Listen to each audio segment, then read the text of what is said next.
to school is quickly approaching, and weekday mornings are once again about to become chaotic. And if you're like most parents, coming up with 5 nutritional breakfasts is just one of the many challenges of the entire week.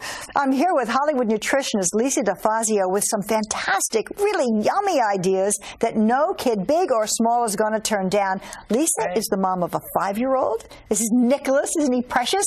He's entering kindergarten this year. Now, Nicholas is used to eating really well because his mom is a nutritionist. Yes, I try my best. But motherhood can be crazy no matter what industry you're in. And so a lot of these things are really quick and easy, and my son Nicholas loves them. All right, so let's start with cereal. So we'll go to this end of our table.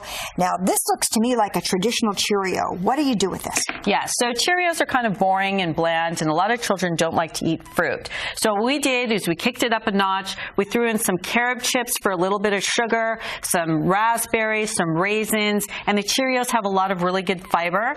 So it is a good base, and liven it up with also some raisins. And now, should children be having full-fat milk, or should they have a reduced-fat milk? Excellent question. After the age of 2, children do not need whole milk.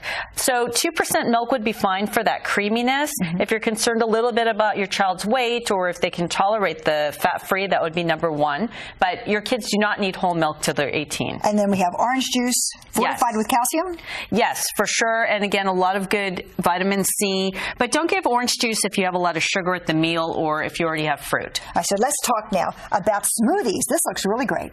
Yes, smoothies are a great way to get protein. I recommend maybe a soy protein, and you throw that in there. The kids don't even know it's there. I know my son Nicholas does not like eggs. He doesn't like chicken. He doesn't get enough protein. So throw some raspberries in there. Bananas will give good creaminess. And I throw it in a sippy cup, and they can drink it on the way to school when they are in a hurry. Isn't that great? So, you know, you're driving them, and this is when you're out the door. Nourished. Yep. Beautiful. Now, sitting at home at the kitchen table with French toast. Yes, French toast. Of course, we all want to make it homemade, but moms today don't have the time. These at health food stores have a lot of whole grain nutrition and a lot of good fiber. We threw it on here with a sunny side up egg. Make it fun. Throw some blueberries on there and turkey bacon. So that really cuts down on the fat. It certainly does. Now, we are big about hoagies here in Philadelphia. And you did a breakfast hoagie. Tell me about that. Something a little different. If you have a teenage boy that has a really big appetite, maybe a football player,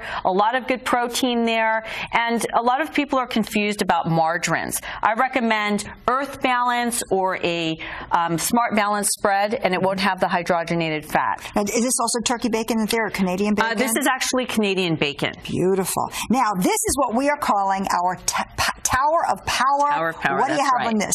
Well, we threw protein in there with the peanut butter, layered it with some banana, a little bit of raisins. Maple syrup is fine, just use it sparingly. And again, whole grain waffles, and you don't have to make them from scratch. Okay, so the whole idea is to make sure that your child, no matter what age, is really well balanced in the morning, and they are energized, ready to think clearly, and to have a really great school year. That's right. And a lot of things are quick, and frozen is fine. Just make sure it's whole grain, and throw in protein. Peanut butter is great protein, and the protein powder. Lisa De Fazio, thank you. Thank you so much. Thank you for having me. Well, I have more Talk Philly when we come back.